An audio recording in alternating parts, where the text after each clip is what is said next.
Bees just like you, but we might have a few extra ones too. Now A is for apple, as everyone knows. Too bad we don't happen to have some of those.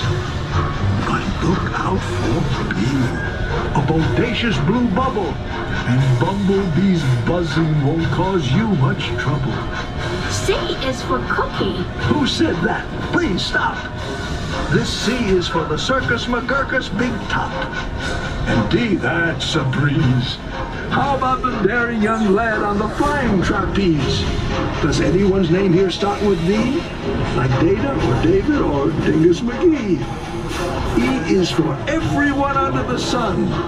F is for friends who are all having fun. G is for green, but we'll get to that. H is for what tops that silly old cat.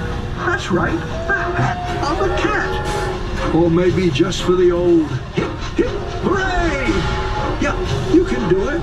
Say hip, hip, hooray! Goody for you. We could do that all day. I is for icing on top of a cake.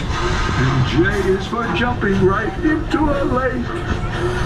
At the new Magoo Zoo, you'll find King Kerchoo lording it all over K and L too.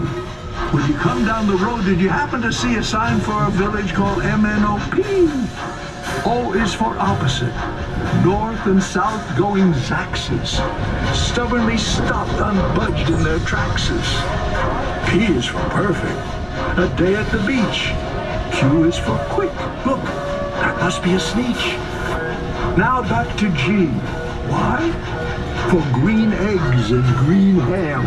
I really like them, I do, Sam, I am. R is for roundabout. Now you can see we're heading for Sneetch Town with S and a T. Uncle Ub's umbrella is a triple for you. And he just might throw in his underwear, too. V is for the visitors here on vacation, here to see us from many great nations. W is for why does this ride have to end? We wish to ride more, so please tell us when. And now X, Y, Z, where the riding gets tough.